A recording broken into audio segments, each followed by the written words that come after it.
भाविना पटेल ने रचा इतिहास। पैरालंपिक टेबल टेनिस के फाइनल में पहुंचने वाली पहली भारतीय महिला बनी, सिल्वर मेडल पक्का। मुख्यमंत्री शिवराज सिंह चौहान आज खंडवा दौरे पर जाएंगे, जहां पर दोपहर तकरीबन 1 बजे सीएम शिवराज प्रधानमंत्री आवास योजना के 79,039 हितग्राहियों को 627 करोड़ रुपए की सहायता राशि का वितरण करेंगे। सीएम शिवराज सिंह चौहान हितग्राहियों से भी संवाद करेंगे। मुख्यमंत्री शिवराज सिंह चौहान 50,253 हितग्राहियों के आवास निर्माण के लिए भूमि पूजन करेंगे। योजना से 363 निकायों के 1,29,292 हितग्राही लाभान्वित होंगे। नगरीय विकास एवं आवास मंत्री भूपेंद्र सिंह कार्यक्रम में वर्चुअली जुड़ेंगे। आज दिल्ली से लौटेंगे सीएम भूपेश बघेल। दोपहर करीब 2:45 बजे पहुंचेंगे रायपुर। विधायक और पार्टी नेता भी लौटेंगे वापस। कल राहुल गांधी के साथ हुई थी मुख्यमंत्री की बैठक। सीएम ने बस्तर आने का दिया न्योता। भोपाल में सीएम शिवराज ने उद्योगपतियों से एमपी में निवेश के संबंध में की चर्चा। प्रदेश में कृषि उत्पादों पर आधारित प्रसंस्करण इकाइयां स्थापित करना चाहते हैं निवेशक। सीएम बोले, इन क्षेत्रों में बीते 1.5 दशक में कई इकाइयां स्थापित हुई हैं, जिसका लाभ किसानों को मिल रहा है। भोपाल में आज से पहली बार सरकारी हमीदिया अस्पताल में किडनी ट्रांसप्लांट शुरू होगा। ये पहला मौका है जब एमपी के किसी सरकारी अस्पताल में किडनी ट्रांसप्लांट की सुविधा शुरू की जाएगी। ट्रांसप्लांटेशन के लिए 18 मरीजों ने रजिस्ट्रेशन कराया है। एमपी में प्री बीएड और प्री डीएलएड की परीक्षाएं कल होंगी। परीक्षा को लेकर व्यापम ने पूरी तैयारी कर ली। कोरोना की वजह से व्यापम ने कई नियमों को सख्त कर दिया है। बुखार, सर्दी, खांसी होने पर अलग क्लास में परीक्षार्थियों को बिठाया जाएगा।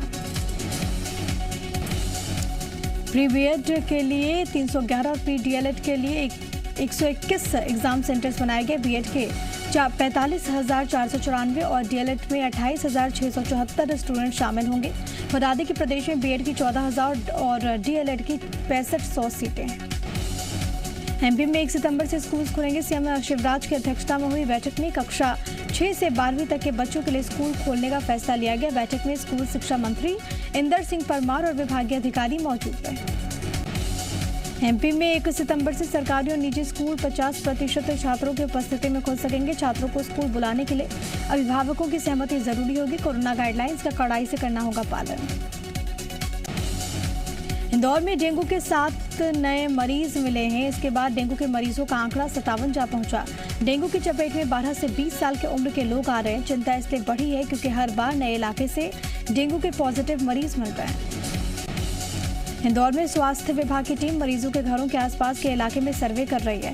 साथ ही लार्वा भी नष्ट किया जा रहा। स्वास्थ्य विभाग हर रोज 14 टीमों के माध्यम से 400 से अधिक घरों का सर्वे कर लार्वा नष्ट कर रही है। दमोह के जिला अस्पताल में ऑक्सीजन प्लांट लगाने की घोषणा की गई थी। घोषणा के महीनों बाद अस्पताल में ऑक्सीजन प्लांट लगकर तैयार हो गया, लेकिन अब तक शुरू नहीं हो पाया। दमोह से कांग्रेस विधायक अजय टंडन ने बाकायदा सरकार को चेतावनी दी कि अगर जल्दी प्लांट शुरू नहीं हुआ तो वो खुद इंजीनियर्स के साथ जिला अस्पताल का ऑक्सीजन प्लांट शुरू कर देंगे। कांग्रेस विधायक के तीखे तेवर देखते हुए खुद केंद्रीय मंत्री प्रहलाद पटेल ने मोर्चा संभाला। आनंद फानन में मंत्री पटेल ने जिला अस्पताल में ऑक्सीजन प्लांट का निरीक्षण किया और कहा कि जल्दी प्लांट से मरीजों को ऑक्सीजन मिलने लगेगी। इंदौर में लोगों को पानी की परेशानी से दो चार होना पड़ रहा है। शहर की 15 टंकियों से वाटर की सप्लाई नहीं होने से लोगों के सामने पानी की परेशानी है। नगर निगम ने मेंटेनेंस के लिए शटडाउन किया। इसका असर मुख्य तौर पर पश्चिमी और मध्य इंदौर में देखने को मिला है। जगदलपुर में ट्राइफेड बंधन सम्मेलन 2021 का आयोजन किया गया। कार्यक्रम में केंद्रीय जनजातीय मंत्री अर्जुन मुंडा ने शिरकत की। इस मौके पर अर्जुन मुंडा ने कहा कि ट्राइफेड पार्क पूरे देश में एक आदर्श फूड पार्क के रूप में स्थापित होगा, जो कि आने वाले दिनों में स्वरोजगार देने वाला महत्वपूर्ण केंद्र बनेगा। ट्राईफूड प्रदेश में एकमात्र लघु वनोपज उत्पाद केंद्र के रूप में इसकी संकल्पना को साकार कर रहा है। उन्होंने कहा कि उत्पादन केंद्र के रूप में राज्य का केंद्र बनेगा और इसके माध्यम से बड़ी संख्या में वनोपज उत्पाद बाजार उपलब्ध होगा। कटनी में बिजली विभाग ने अब तक एक उपभोक्ता को 62,000 का बिजली बिल थमा दिया। इसके बाद उपभोक्ता लगातार दफनों के चक्कर काटने को मजबूर है। रूपचंद सोनी ने बताया कि 3 साल पहले उनका बिजली का मीटर खराब हो गया था, जिसे बदल दिया गया। उसके बाद से वो हर महीने बिजली बिल जमा कर रहे हैं। किसी भी महीने 100 यूनिट से अधिक का बिल नहीं आया, लेकिन अब बिजली विभाग ने अगस्त महीने का 62,000 का बिजली बिल दे दिया। जब बिजली विभाग में शिकायत की गई तो बिल को घटाकर 37,000 कर दिया गया। इसके बाद कोई भी अधिकारी बात सुनने को तैयार नहीं। अशोकनगर में जिस मकान में पिछले 4 साल से मीटर ही नहीं लगा, उस मकान पर बिजली कंपनी ने न सिर्फ नोटिस चस्पा कर दिया बल्कि उस पर ताला लगाकर सील कर दिया। मकान मालिक शैलू गोयल अब बिजली विभाग के चक्कर काट रहे हैं, लेकिन कोई उनकी सुनने वाला नहीं। शैलू गोयल के अनुसार 18 अगस्त को उनके वेदांत भवन के पास बने मकान को बिजली कंपनी ने सील कर दिया। जानकारी मिलने के बाद वो बिजली विभाग के चक्कर काट रहे हैं, लेकिन अभी तक कोई कार्रवाई नहीं हुई। पन्ना में एक किसान और उसके 4 साथी रातों रात लखपति बन गए। प्रकाश मजूमदार नाम के किसान को अपने खेत में खुदाई के दौरान 30 लाख रुपए का हीरा मिला। किसानों को पहले भी लाखों की कीमत के 4 हीरे मिल चुके हैं। जरुआपुर गांव में प्रकाश मजूमदार ने स्वीकृत खदान ली हुई थी। इसमें अपने 4 साथियों के साथ खुदाई कर रहा था। इस दौरान उसके हाथ 6.47 कैरेट का हीरा लगा, जिसकी कीमत 30 लाख रुपए बताई जा रही है। प्रकाश मजूमदार को पहले भी 7.44 और 2.5 कैरेट के 4 हीरे मिल चुके हैं। कृषि कानूनों को लेकर आरएसएस का सहयोगी संगठन भारतीय किसान संघ भी सरकार के विरोध में आ गया है। भारतीय किसान संघ ने किसानों को एमएसपी नहीं बल्कि फसल का लाभकारी मूल्य दिए जाने की मांग की।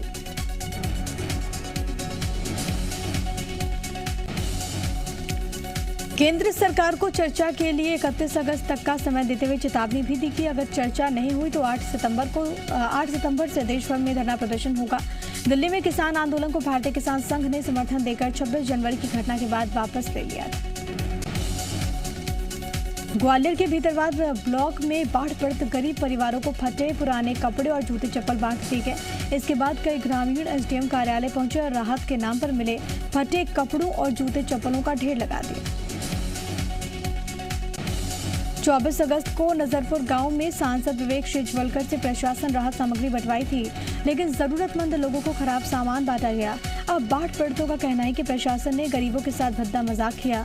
इससे अच्छा होता कि राहत सामग्री ही नहीं बांटी जाती।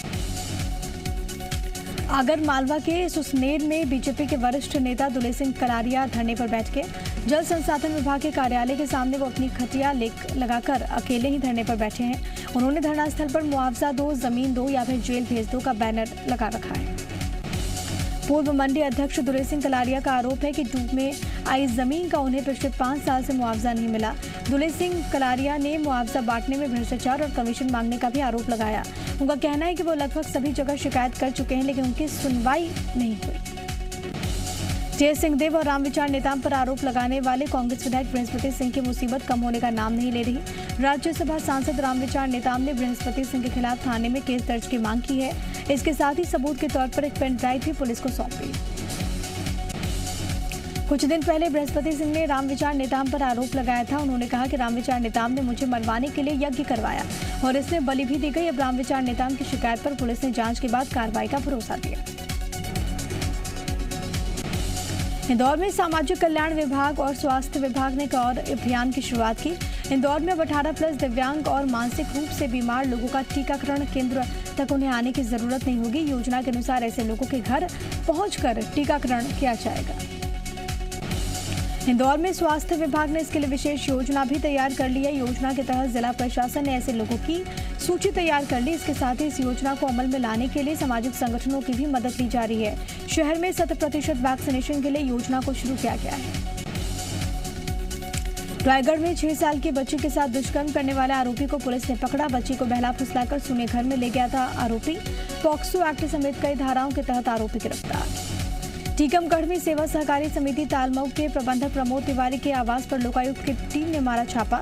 आय से अधिक संपत्ति मामले में देर रात लोकायुक्त की टीम ने छापा मारा था, जो कि अभी तक जारी है। अब तक 1.5 करोड़ से अधिक की संपत्ति का खुलासा हो चुका है। बिलासपुर में इंटरनेट से इंडिया मार्ट का कस्टमर केयर का नंबर निकालकर ठगी करने वाले 4 मास्टरमाइंड आरोपियों को पकड़ा गया है। आरोपियों के पास से 50,000 रुपए, 10 मोबाइल बरामद।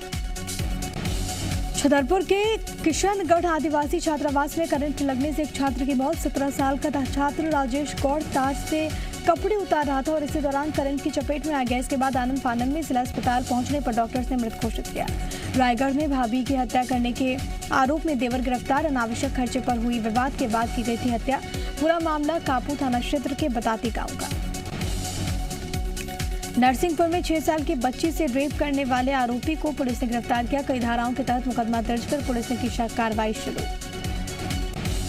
कवर्धा राज परिवार के सदस्य की हत्या के से सनसनी फैल गई है। इंदौरी गांव के फार्म हाउस में विश्वनाथ नायर का खून से सना शव मिला। इसकी धारदार हथियार से हत्या की गई।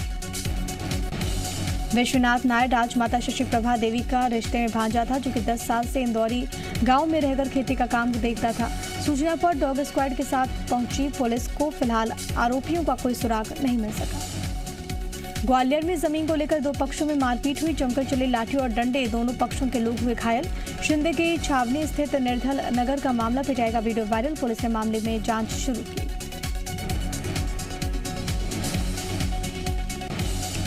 ग्वालियर में एक तेज रफ्तार ट्रक ने डिलीवरी बॉय को कुचला। घटना के बाद ट्रक चालक मौके से फरार। हादसे की पूरी वारदात सीसीटीवी कैमरे में कैद। पुलिस फुटेज की मदद से आरोपी की तलाश में जुटी। आगरमालवा के विश्व प्रसिद्ध मां बगलामुखी मंदिर में श्रद्धालु अब गर्भगृह में जाकर दर्शन कर पाएंगे। साथ ही हवन अनुष्ठान भी कर सकेंगे। श्रद्धालुओं के लिए अब सिर्फ रविवार को ही प्रतिबंध होगा। इसका फैसला मंदिर समिति की बैठक में लिया गया। कोरोना के चलते कई महीनों से श्रद्धालुओं के गर्भगृह में जाकर दर्शन करने पर रोक थी। अभी रविवार को प्रतिबंध जारी रहेगा, क्योंकि छुट्टी होने की वजह से बड़ी संख्या में लोग दर्शन करने पहुंचते हैं।